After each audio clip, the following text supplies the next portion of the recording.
Hi all, it's Nicole from Findlay Finery.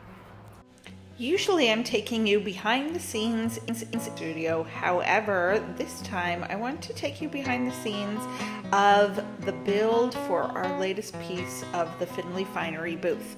Now you'll find Findlay Finery often in a variety of markets throughout the year. We've really expanded over the past couple of years how many markets we do, both in the spring and the fall. And I really wanted something that would showcase the bags of all shapes and sizes a little bit better. And so I saw something and I really wanted to see if we could make it work for us. And this was my inspiration photo. I really liked that I could hang a variety of bags, but I could also sit some things on the shelves.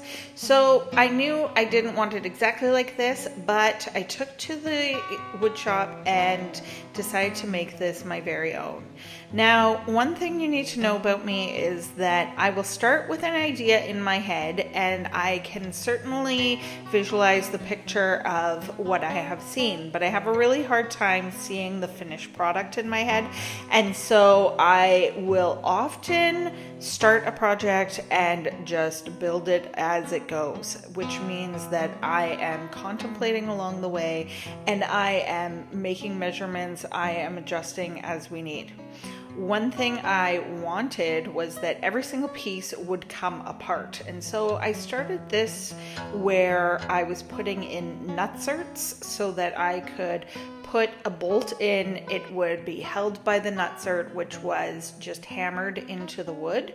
And that's what I'm doing in this portion. Every time that I attend a market, it is me hauling everything in and hauling everything out. I do this independently for the most part. Every once in a while I get someone that is going to come and help me, but for the most part I need to haul it all in and out all by myself, which means that the pieces need to be as light as possible, but I also don't want so many pieces that I have to make a million trips. And so I had this in mind as I was building, that I could at least take part of it apart, maybe leave some of the structure there, some of the pieces, but for the most part they would swing out of the way and then swing into place.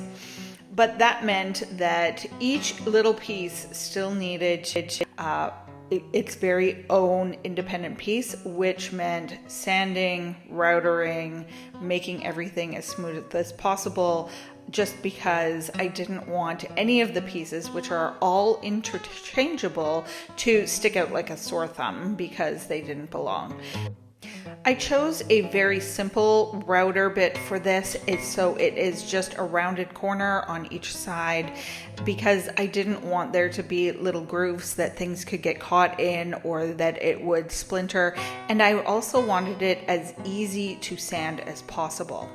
So as I was building this, I was keeping up with all of the little pieces that I needed. I also was cutting all of the shelving. So I wanted this piece to have 3 uprights like we saw in the picture, but every once in a while I have a smaller booth as well, and so I really wanted it to go from being 6 feet in length to possibly 4 feet in length, which means that I would only need 2 of the uprights.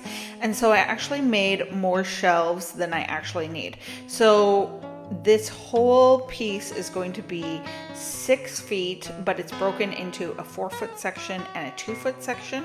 So I needed shorter shelves that were the 2 feet. I also needed some that were the 4 feet, but then I wanted ones that were the top and the bottom that were the full 6-foot lengths.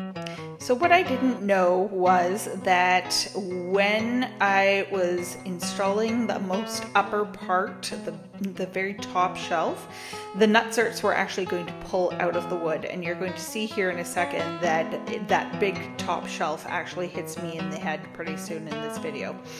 And so I really had to change things up, and I decided that these uprights were going to need to be just screwed together after all, and that everything else went together really, really well, but there goes, it's going to fall apart any second now, and that just wasn't safe, and I can't have that. But the end result was that we went to Third and Bird's Slice of Summer. That was the first piece that we did. This is the original part of the Findlay Finery booth that I built last year, and then this is the newest addition. I put that piece in that actually has a pegboard piece, and then the wallets sit on the shelves, and everything hangs from the hooks perfectly, just as I planned.